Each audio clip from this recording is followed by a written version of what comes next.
Saudara-saudariku yang terkasih, salam. Semoga kasih dan berkat Tuhan melimpah untuk kita hari ini. Senin 10 November 2025. Gereja memperingati Santo Leo Agung, Paus dan Pujangga Gereja. Dan jangan lupa untuk selalu tersenyum. Mari kita awali permenungan kita hari ini dengan tanda kemenangan Kristus dalam nama Bapa dan Putra dan Roh Kudus. Amin. Permenungan kita diambil dari Injil Lukas bab 17 ayat 1 sampai 6. Yesus berkata kepada murid-muridnya, "Tidak mungkin tidak akan ada penyesatan, tetapi celakalah orang yang mengadakannya. Adalah lebih baik baginya jika sebuah batu kilangan diikatkan pada lehernya, lalu ia dilemparkan ke dalam laut, daripada menyesatkan salah satu dari orang-orang yang lemah ini. Jagalah dirimu. Jikalau saudaramu berbuat dosa, tegurlah dia. Dan jikalau ia menyesal, ampunilah dia. Bahkan jikalau ia berbuat dosa terhadap engkau 7 kali sehari, dan 7 kali ia kembali kepadamu dan berkata, 'Aku menyesal,' engkau harus mengampuni dia." Lalu kata rasul-rasul itu kepada Tuhan, "Tambahkanlah iman kami."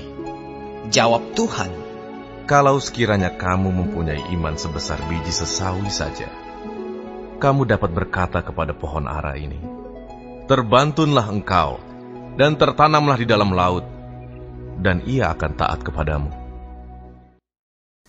Saudara-saudariku yang terkasih, dalam Injil hari ini Yesus menyampaikan 3 hal yang menjadi bahan permenungan kita. Pertama, soal bahaya penyesatan. Kedua, soal kewajiban untuk mengampuni. Dan ketiga, soal kekuatan iman. Yesus berkata tidak mungkin tidak akan ada penyesatan, tetapi celakalah orang yang mengadakannya. Yesus menjelaskan bahwa penyesatan atau perbuatan yang membuat orang lain jatuh ke dalam dosa pasti terjadi di dunia ini. Namun tanggung jawab dan hukuman bagi orang yang menjadi penyebab sangat berat. Ia menggunakan perumpamaan yang mengerikan.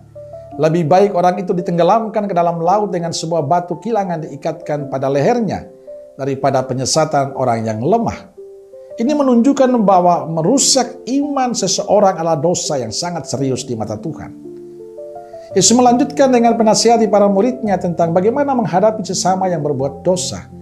Ia mengajarkan bahwa jika seorang saudara berbuat dosa, mereka harus menegurnya. Jika saudara itu bertobat dan meminta maaf, pengampunan harus diberikan. Ia bahkan menekankan bahwa pengampunan harus diberikan tanpa batas.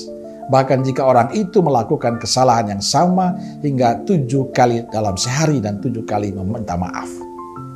Apa yang dikatakan Yesus tidaklah mudah bagi mereka. Maka para murid berkata pada Yesus, "Tambahkanlah iman kami." Dan Yesus menjawab dengan perumpamaan biji sesawi, yang merupakan biji terkecil pada masa itu.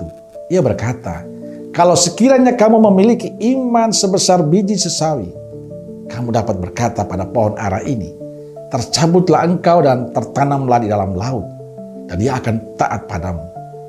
Jawaban ini menegaskan bahwa untuk melakukan hal yang sulit seperti mengampuni, yang dibutuhkan bukanlah iman yang besar, melainkan iman yang sejati, meskipun hanya sebesar biji sesawi.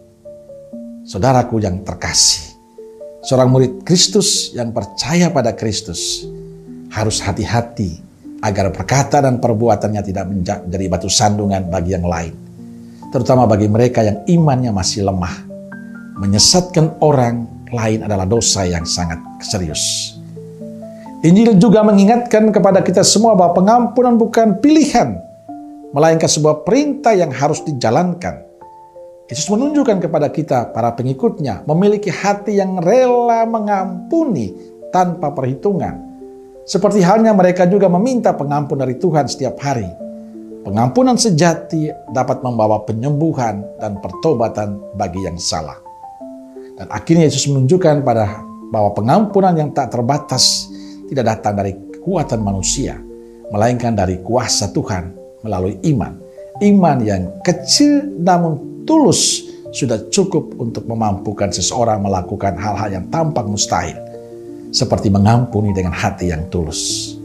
Karena itu saya ingin mengajak kita semua hari ini, wujudkanlah pesan Yesus hari ini dalam kehidupan kita, maka sukacita akan diterima oleh banyak orang, termasuk diri kita. Amin. Semoga Allah yang Maha Kasih memberkati saudaraku sekalian, Bapa, Putra, dan Roh Kudus. Amin. Roh Kudus Nazaret, doakanlah kami. Amin. Berkah dalam.